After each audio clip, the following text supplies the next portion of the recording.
trying to read. It says Okay, Middlesex it's County. 5:30. So welcome to our meeting. This is the Committee of Adjustment meeting. First off, the municipality of Strathroy-Caradoc acknowledges that it's located on Treaty 21 territory, and we're thankful to the generations of people who've taken care of this land, including the Chippewas of the Thames First Nation, the Munsee Delaware First Nation, and the Oneida Nation of the Thames.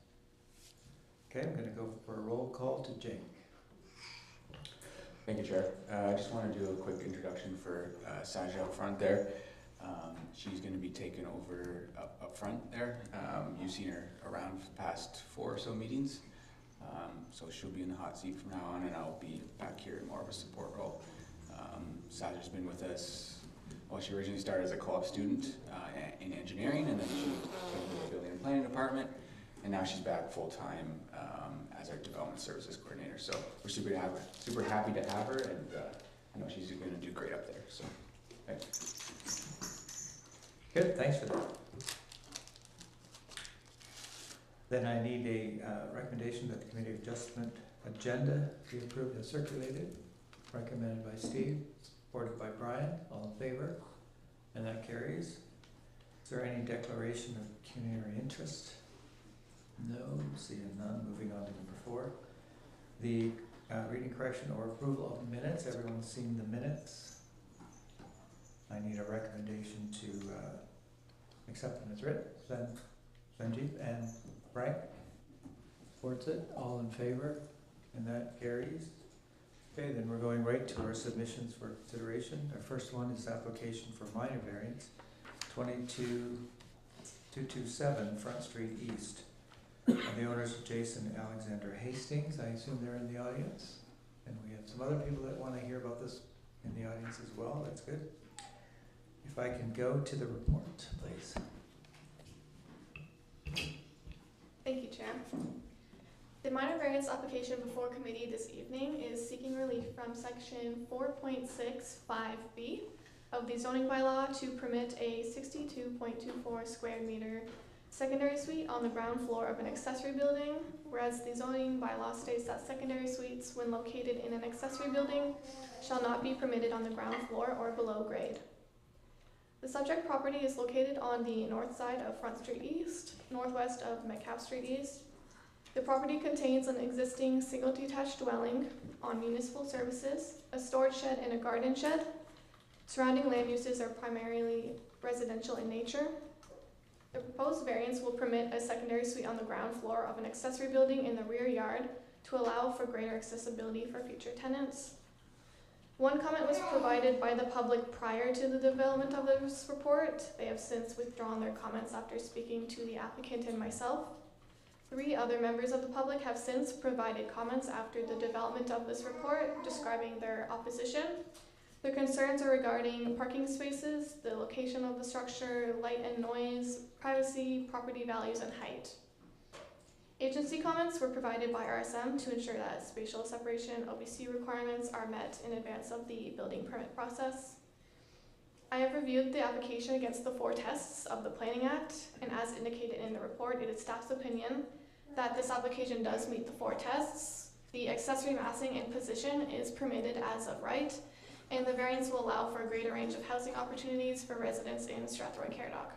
And as such, I am recommending approval of minor variance application A4 2025. Thank you. Great, thank you, Alyssa. The owners of the property, do you want to speak to this? Yeah. Can you state your name for our record too, and then use the mic? My name is Jason Hastings. I own the property with my wife. Was there something else you wanted me to say before I kind of jump into it, or just that? Kind of wrote my thoughts here. Okay. So what we're requesting is permission to build this additional dwelling unit as a standalone 1-story building instead of on the 2nd story of an accessory structure, which is kind of what is allowed currently. By making this change, I think it provides more privacy and less visibility to the neighbors, so it helps with that concern. Councillor Steve Pelkman called to discuss a concern he had regarding parking yesterday, so we had a good conversation about that. Our intention was to make it wider to allow for 3 vehicles wide and 2 deep. just to avoid having to do any kind of vehicle shuffling if someone gets stuck behind someone else. So that's our intention with that. I'm not sure if that's a conversation with Aaron regarding if I need to go through a process to make a variance to make it wider. I know our neighbor across from us has, that's kind of where we got the idea from. So to be determined. I'm personally really excited about this project. From my understanding, I think it's going to be the first one in town that we're doing. It's clear to me, as I'm sure it is to you, that in Strathroy, like many parts of the province and the country, there's a major shortage of safe, affordable rental units. Cost of living is through the roof. Young adults are struggling to spread their wings and get their own space. Families are struggling to be able to afford the cost of homeownership. Seniors are struggling to retire in dignity. And part of this project for me is I want folks in town to know that there's a path to get these built, that it's attainable and it's achievable. And I think by doing this, we're able to significantly impact the lives of people that will live in those units where otherwise they wouldn't have that option. So that's like a little bit on the personal side from us as to beyond building this, like the impact in the community that we're hoping it has. So that's all I got. Okay, thanks for that. Thanks. Any other comments? Oops, sorry about that. There we go. Any other comments from folks in the gallery?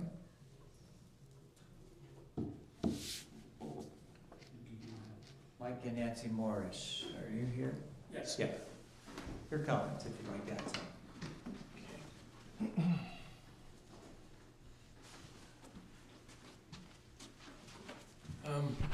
Our main concern has been a few things. When we originally got the application, it had the building where one of their sheds are now.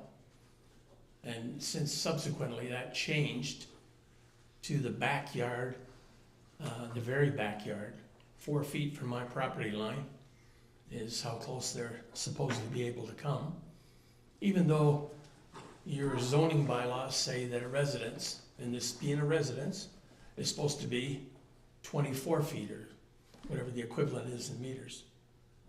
So now, with this building, if he so chose to build it to the maximum, he could be 4 feet from my property line, which means I could do the same thing.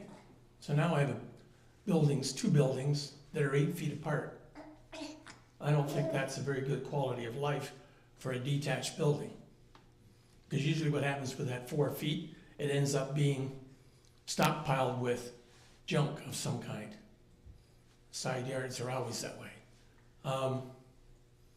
That is one concern. The other concern is the building doesn't go into enough detail. If in fact the building is going to be there,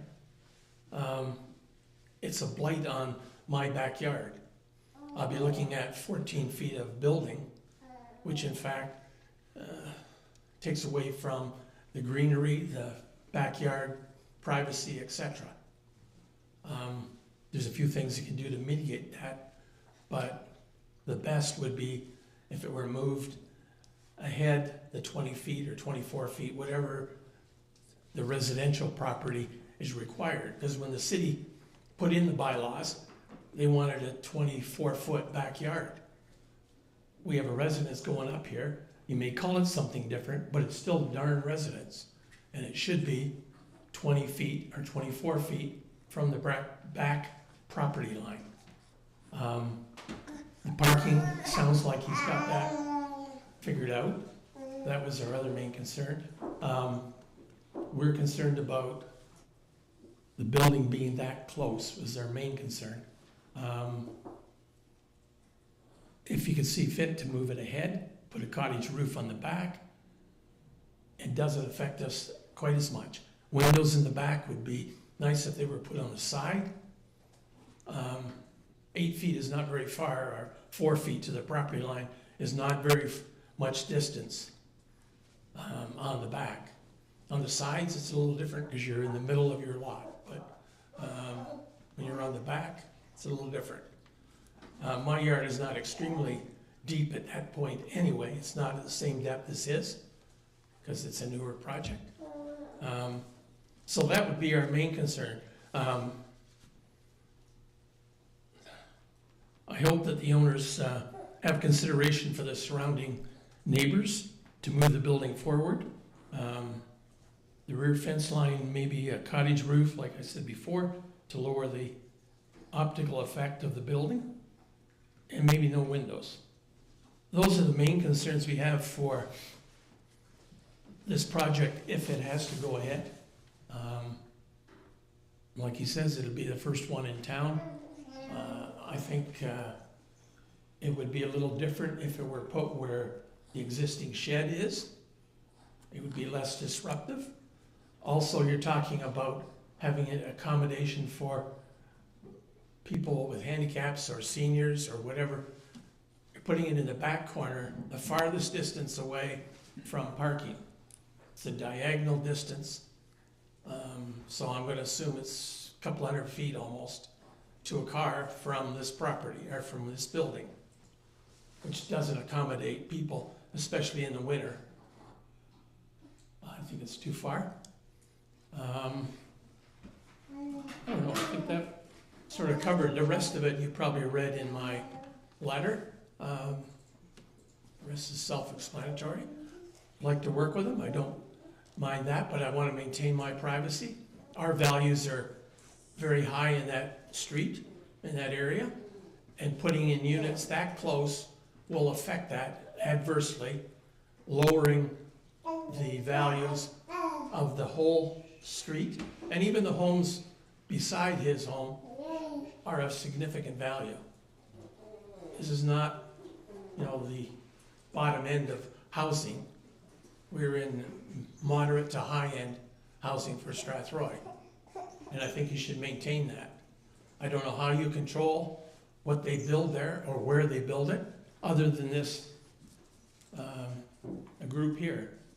I don't think the building department care, but maybe they do. Thank you, Mike. Thank you for your comments. Any other comments from folks in the gallery? I'm going to go to the committee members for any comments or questions, concerns. Steve? Yes, thank you. I did attend the property to take a look at what he was trying to do, just so I could get an idea of the scope of how much backyard is left. I did have significant concerns about the parking because we've had issues with people speeding along that stretch of Front Street, and with the curve there, it's kind of blind. So I wanted to know what his plans were, so that people don't have to jockey on the street to get somebody else out of the driveway. And I think what I observed is if it's a low profile building, which it's gonna be same as his house, that's a better option than doing a 2-story, which he could do without a variance. So I think from a privacy perspective, what he's proposing is better than what he could do. The parking, I think he's got a solution for that, but that's a wide lot. As opposed to where I live, I don't think that having somebody having to go to the side of the house would be appropriate, because my house is 8 feet apart from my neighbor, because the whole subdivision's that way. Here, there's a good 20 feet between the two houses, so I'm assuming I didn't ask him, but are you putting in some kind of walkway back there? Yeah. So, done properly, and I think that's the key word, and, when I look at the renovations he's done on the house, you've done the renovations properly. It'll be a good addition for somebody to live back there who might otherwise have to live in conditions worse than that. And when we look at the housing crisis across the province, and even here in our own municipality, this has the potential to be a high quality rental for someone, especially if you're talking about a single mother who is raising a child. That's going to be a quiet and safe backyard for someone to raise a kid. And from that standpoint, I see it as being beneficial. Okay, good, thanks for that, Steve. Mike? I think Member Pelkman brought up a lot of really important points, but the one I want to touch upon, and my question is over to the building planning department. What I want to touch upon is the opening paragraph of the report where the minor variance is specific to the fact that the secondary suite is by our bylaw not allowed on the ground floor. So with that in mind, my question through you, Chair, is hypothetically, if this building was being built as a 2-story building, and I'll just do a hypothetical. So it's going to be a garage on the main floor with this unit on the second floor. What are the setbacks? Could they do that? And what would the setbacks be to property line if that was to occur? I'll start there.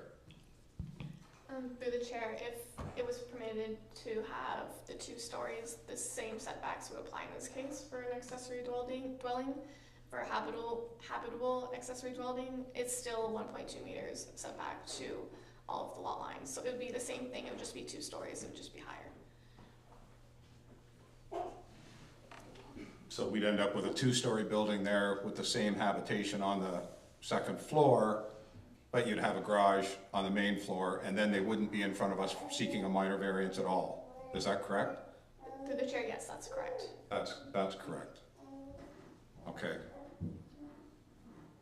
I'm gonna leave it there. I'll let the other members speak. I'm not sure what my next follow-up would be. Thanks. Sure, okay. Back to Steve. Yes, thank you. Through the chair to the neighbors. You know, it's important here to discuss what the province has done to allow this to happen. You know, the province has mandated that we seek alternatives kinds of housing, and that technically they could take their house and split it into 3 units, and they don't even have to come to us to do it, other than they get a building permit to make any changes to their house. So from a purely planning standpoint, it's an unfair comment to say the staff don't care, because they do. But from a legal perspective, they have to operate within the mandate that the province has given them to do. They have a professional obligation to do that. And, you know, so when we talk about what some of our rules were made prior to that change, and we haven't necessarily gone through back and changed everything that's been affected by the change in the provincial policy statement, because that was only about 18 months ago. So, you know, it was a pretty significant change that didn't receive a whole lot of press, but greatly affects the way that land is treated, particularly in the older sections of virtually any municipality across the province. Because, as I said, in my subdivision, I wouldn't have the room to do something like this. It's just not feasible. But I've spent most of my life living in around downtown, where the lots are much bigger, and virtually every house that I lived in would have had the opportunity to do something like this. So I just want to say, you know, for us to oppose it, we would need to have some kind of legitimate planning perspective to say that we shouldn't allow that. And you know, when you read the planning department's recommendations about the 4 tests, that's their professional opinion that they're obliged to give following the provincial policy statement. So I just thought I'd explain that to you, because a lot of people don't know that stuff. Okay, thank you for that, Steve. Brian? Thank you. I agree with what the other members have said. I look at this, and I guess my question would be, is there any chance that the people applying for this would be willing to move it farther up onto their property? It just, when you do look at where it's going to be located, 232 is actually going to be closer to this dwelling than the dwelling itself, than 227 will, which I understand. I mean, it can go through, it could go this, but is there any chance, you know, you'd be willing to move this thing 10 or 15 feet closer to, say, your house, so that it kind of gives a little more buffer for the place behind. That would be my ask. I mean, like Steve, like Member Pelkman said, we can't really stop what's going on. The province has said this, but you know, maybe there's something like that would work if the owner would be up for it. Okay, thanks for that. Someone in the back has a comment first. I'll go there first, Steve, and then I'll come back to you.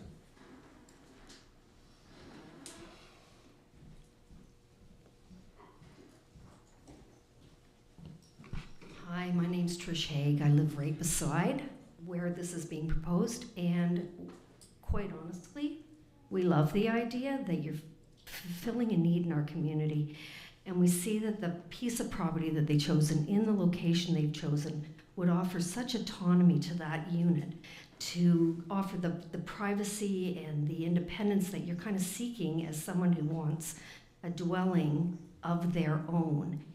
The back of that lot, the side of our lot, the back of our lot, it's fully treed and it's super private. We can't see into our neighbors on any level. Bringing it forward would, in my opinion, would make it less of an ideal situation for someone who's trying to like stretch out and it's a mental health issue to me where you kind of feel like, yeah, this is my place. I'm not encroaching upon the people that are renting from me. I've got my own space. I'm keeping it neat, and you know, like it's just part of what they're offering is that idea as well, and I think that's truly valuable. And the location of it, if you're standing in both of our yards, it's ideal. And it will impact me. I will see the back of it. Also, who are we to take that property and not be generous in our community? We've got to really start thinking beyond ourselves. That's all. Great, thanks for that. Steve first, and then I'll go back there. Yes, thank you. The only thing I would caution about moving it forward is someone might be tempted to put a patio on the side, which would then be right up against your fence, and that may impact you more in terms of, you know, we kind of know who's going to live there now, but we don't know who's going to live there 15 years from now. And if it was moved forward and somebody did put a patio in there, which does not require a building code, it doesn't require anything from us. If someone decided to throw down some patio stones and go, hey, I've got a part here that now the owners of the house don't see me, might be noisier, might be messier than if the place was up against the where they're proposing. Good, thanks for that. Mike, did you have anything new to add to that? Yes, definitely.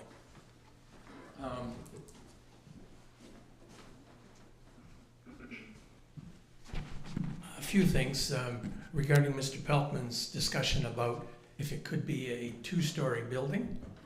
Well, the first But is it's not, right? We're not discussing that. no, right? but he was saying Yeah. if. Yeah. I guess trying to make it sound, or somebody was trying to make it sound like it's better, but in fact, the zoning height there allows for, I think it's the height of the existing house, which is about, if you take the way you do roofs, about 13 feet. Now you can't get 2 stories on a 13-foot high building. Okay? So that doesn't wash at all. That's why he's going for the 1 floor, because he can't physically build a 2 floor. Okay? This lady's opinion that it's in the back corner with lots of trees. First, there are no trees there. There's some bushes that I've planted in the corner that are lower than the fence presently. If it was moved forward, it would be closer to her house. I wonder how that affects her. Also, we're going to be 34 feet to the property line at my place, plus 4 is 38. If he builds the building, he's at least, I'm going to say 55, 60. Why do I have to suffer on his property? Move it up, like I mentioned before, the 8 meters, and we're not happy, but we find that acceptable.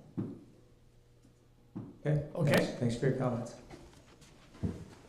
Yes, I'm gonna go once more back to the owner, Okay, yes? sorry. Yep, I just wanted to make a point, and maybe Aaron can clarify, or, from my understanding, that height restriction is to the mid-peak of our accessory dwelling unit, not to the ridge.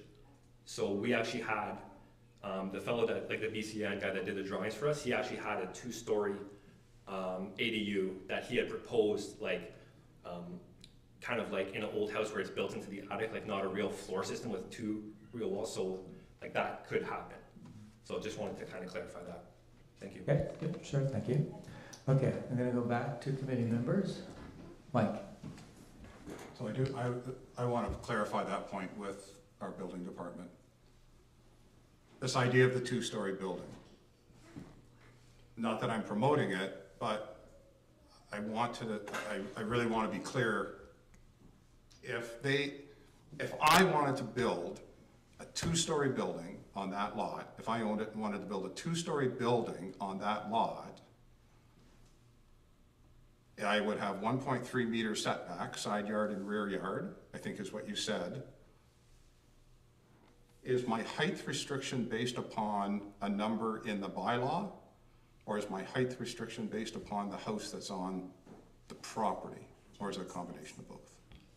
Through the chair, the zoning bylaw states that for the R1 zone, it's either, for an accessory building structure, it's either 4.5 meters or to the height of the home, whichever is lesser.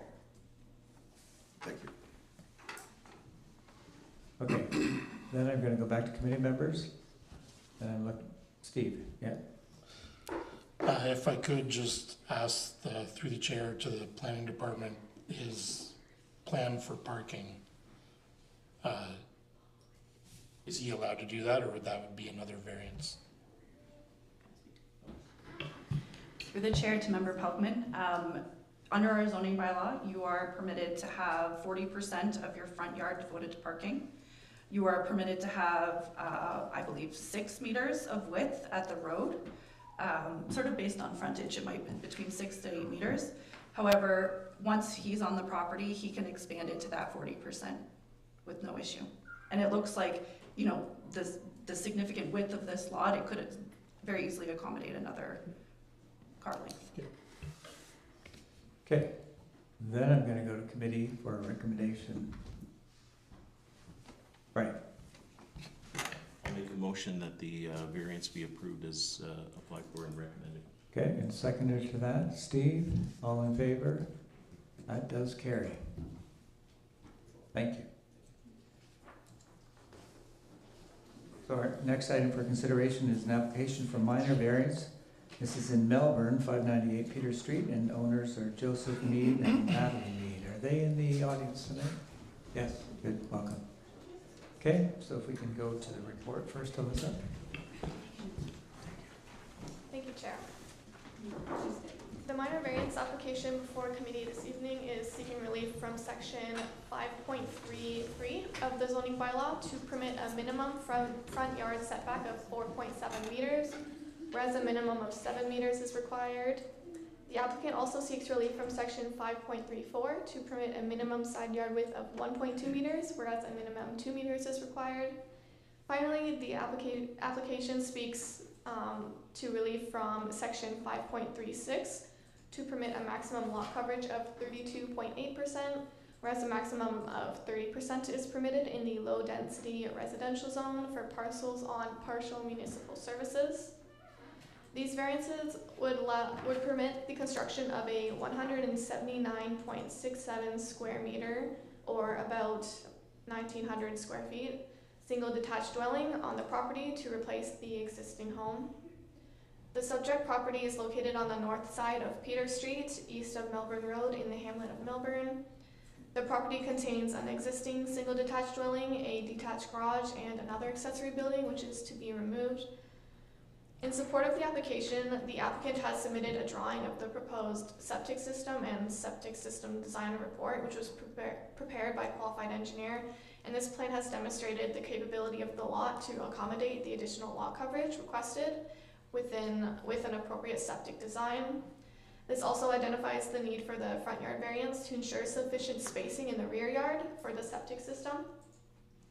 No public comments were provided regarding the application. Agency comments were provided by RSM to ensure that spatial separation OBC requirements are met in advance of the building permit process. I reviewed the application against the 4 tests of the Planning Act, and as indicated in the report, it is staff's opinion that this application does meet the 4 tests. Appropriate separation will continue to be provided for neighboring properties in the streetscape, and sufficient space will be provided for maintenance on the property and for the new septic system. And as such, I am recommending approval of minor variance application A5-2025. Thank you. Thank you, Alyssa. Owners, do you have any comments? No, I can speak No, to yes. it, but there's really not much to say. I think she said it. Good evening, by the way. Yeah, it's pretty straightforward. We wanted to build a 1-story home, so it's taking up a little bit more of a footprint. The garage size is slightly bigger, just so it's accommodating, basically. And we want to stay in the area, and we want something that we can actually use.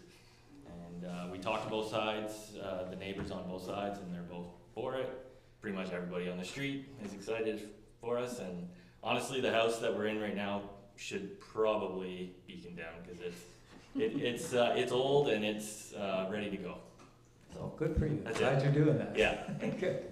Any comments or questions at committee level? Yes, Mike. Just a quick, I just looked at the plans briefly, and I guess it's through you, Chair. Through staff or the owner may wish to comment, but from what I see, there's no access to the backyard other than a 4-foot potential walkway or grass strip or whatever. Not a concern to the property owner, I assume, Sorry, the garage has a back door. Okay, that was gonna be my next, so Yeah, there's so a the drive-through garage. So there's a 7-foot by 8-foot garage door at the back. Withdraw my question, thank you. Okay, any other comments, questions? Then I'm looking for a recommendation. Mike Approval. makes the approval, and Dale seconds it. All in favor? And that carries. We'll build the house. Thank you, everyone. Thank you. Any inquiries by members? Seeing none. Other business. I'm gonna go back to Jake for this. Thank you, Chair. The first one, 7.1's pretty quick. This is just appointing myself as Secretary Treasurer and Saja as the Acting Secretary Treasurer. Happy to answer any questions on that. Any questions? No questions, so I'm looking for someone to recommend that. Brian, supported by Steve, all in favor? Carries. I'll just add to that quickly, sorry. There will be a bylaw to council following this. Do you need 2 recommendations? One to recommend you as the acting and Sasha as the appointed acting secretary treasurer. Is there 2 of them? No, I think the recommendation we have Covers them both. Fine. Yeah. Okay, good. And you're gonna talk about 711 Woods Edge? Yes, that's right. So this one is a minor variance application that went to the committee last meeting on March 6th. The committee denied that application. It was an application for side yard setbacks for a pool, sort of bar covering and a deck.